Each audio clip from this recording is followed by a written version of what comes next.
So hi everyone, welcome back for another video on Star Trek Fleet Command. Now this video we're going to talk about the second researcher. Okay, now a little bit on the brief history of how this second thing came about. Okay, now previously we were only able to build one building. Okay, so what happened was there was a demand.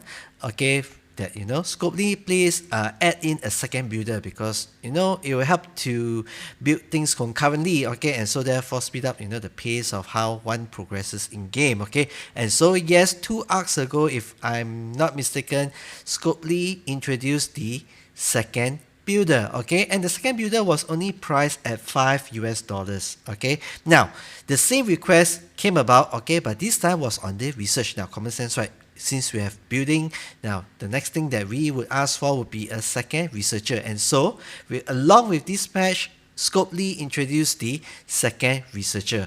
But to our dismay, it wasn't $5 anymore. Okay, now we do not know who is in charge of all this pricing, but then I believe this person is planning to sabo Scopely in one way or another. Okay, or Scopely so decide to do this, okay, from their high levels or whatever not, okay. So the second researcher is priced at $20 US, okay. It is very expensive. Now for the second builder, it was like a no-brainer, okay, because it's like only $5 US. Now this is the only time I guess we can use the only term, okay, only $5 US. So it's like no brainer thing, not much thinking to be done, just click purchase, that's it, okay, and get done with it. But then now we have a $20 option. Now we got to seriously think twice. Now does this second builder do actually help us one way or another,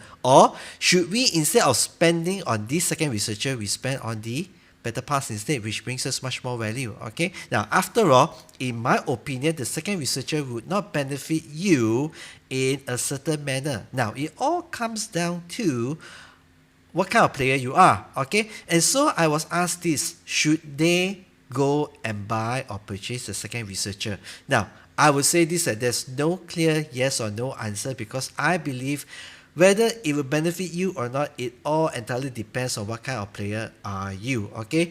A very good example, I thought I needed the second builder, okay, and so therefore I got it. But then the second builder, it is rarely used because I believe there are only so many things that you can build on your base, okay. And then now until and unless you are like going through all this, and if you ever need to go through all these, like instantly, that kind of thing, then maybe the second builder will come in handy, okay. Now if you do not plan to invest a lot of money into the game, okay, then the second option or second builder or second researcher might come in handy, because you can start building two things at once, or you can like stack them accordingly, and then they get done accordingly, and yeah, they will complete in a stipulated amount of time, okay.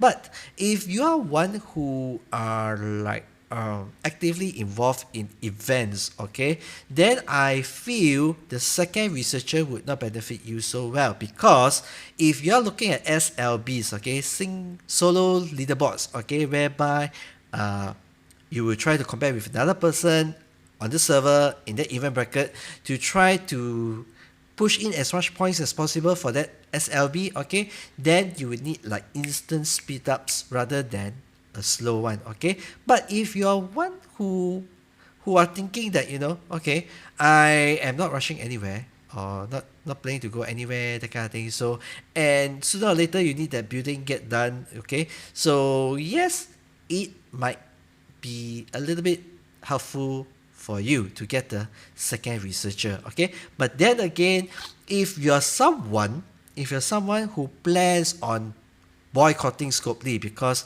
they are being absurd, they have been introducing things they have been mining at your pockets, okay, then don't buy it, okay.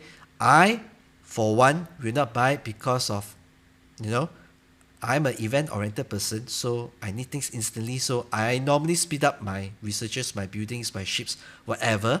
Okay, and yeah, I don't find a need for it, so I'm not gonna purchase it. $20, okay, which I can use that amount of money for the better pass instead, and you bring me much more value. Okay, now as you go on higher in your ops level, okay, your researchers and your buildings will consume more time. Okay, as in, should you choose to build a certain thing, okay, it will take more time to complete it. Okay, now at ops 35, we do have things that goes like, an insanely amount of time as you go, deeper into this region. Okay, so for example, this is just an example. Federation Devotion 5 will take you 13 days. Okay, and this is just the beginning. Okay, now it can get worse. It can get worse, even like Clingwell Apprentice, 2 days, which is not too bad. Let's see, Station maybe. Okay, Station, if you look at this Federation Repair Speed, it will take you 24 days. Okay, 24 days to research it. Okay, and there's just one. Okay, so in scenarios like this, then perhaps the second builder will come in handy, because you can have one research initiated or started, which lasts or spans over a longer period of time, and then you have another researcher that only lasts like a day or two, that kind of thing, so that you have one that needs more time and one that doesn't require so much of a time, that kind of thing. Okay, so for me, this is my take. Okay, it is entirely up to what kind of player are you, and different kind of players, different kind of people who uses different strategies in game would find it beneficial or not. Okay, but in my case, I find it not beneficial, and on top of that, it is being absurd, being priced at $20. Now come on, Scope Lee, you do know that players are leaving your game because things are so bloody expensive. Okay, and then you are trying to introduce more things which wants to more things which are like seemingly wanting to take advantage of your players. Is like, come on, you can give this like free. I mean, on top of every other things that they're being introduced in store, like every other pack, like almost every other pack is like $100, $100. Now 100 is here, 100 is here.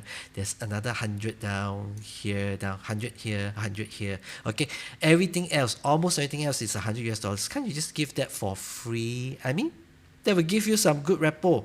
Trust me, some good reputation, and then your players gonna thank you for it, and they will remember you for it, despite all the wrong things that you have done in the past. Okay, all the expensive stuff, all the auction events, all the things that that were designed to get more money from your players. Okay, you do know that your players are leaving the game due to the game strategy or the game type, and then you also know that players are leaving the game because they find that the stuffs that are being introduced in the store are getting more and more absurd. For example, you are throwing in stuffs in the packs which are not beneficial at all. Okay, which brings no good. You're just throwing things in there, okay, just to make up a pack and then price it at $100. Okay, I don't think that is a very good way of doing things. I mean, think of long term. Okay, retaining your players. Okay, not just by how we play, but also by what you have to offer, right? Okay, so it goes both ways. So for me, if you want my advice on this, do not get this. Okay, and it will send a very strong message, well, to Scope Lee for one. Okay, that you guys are absurd, I'm not gonna buy this, and so yeah, second researcher, so what, we're not buying it. Okay, you can do that. Or if you are like me, you do not find a need to have this at all, so don't buy it. Okay, there's nothing to lose. Okay, spend on something better. Okay, like ice cream. Okay, so thanks for watching this video. If you like it, hit a thumbs up. Okay, the like button, and if you'd like to hear more from me, okay, do consider to subscribe to this channel as well. So thanks for watching. See ya. Live long and prosper. Bye.